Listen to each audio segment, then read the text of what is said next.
So for 2025, Manish bhai, what are the two or three sectors or asset classes that you think will relatively outperform uh, what they've done in 2024?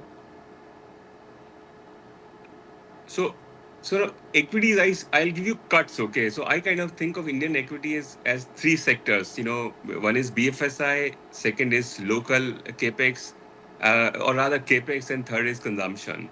So BFSI, I think the peak regulatory tightening is behind us, and things will ease up. So to that extent, I think BFSI can do reasonably well.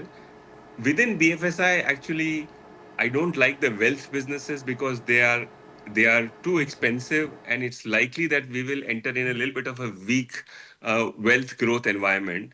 So therefore, that's not the part that I like. Financing part I like, but within that, actually, I like the non-retail more than the retail. So if some franchises are pure retail franchises, some of the large NBFCs, some banks have been doing only retail, and some which have are overweight wholesale finance. I think the latter is what I like. So that's the one part of markets. Okay.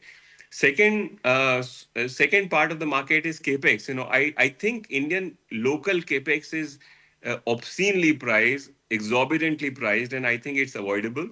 I don't see any significant sign, LHG, of a growth in capex in a meaningful fashion.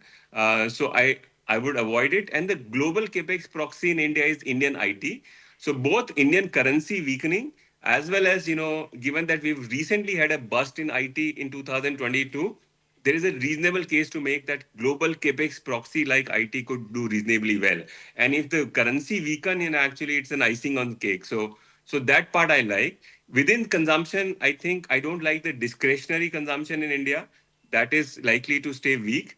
And whereas the staple consumption or the non-discretionary consumption has had a 9-12 months of slowdown already, even though they are expensive, purely from a macro point of view, at margin, things can get better there. So that's how sort of I think, at a sector level, one should sort of look at. And then finally, at a cap level, of course, India is just the opposite setup of US. US is the mega caps, hyper expensive, and the median US company is still 14, 15 times of forward earning. India is just the reverse, actually. The mega caps are relatively cheaper versus the median company, which is obscenely priced at 45, 50 times of forward earning. So I think, investors are best placed to hide themselves in mega caps in India, just the reverse of what they should be doing in US.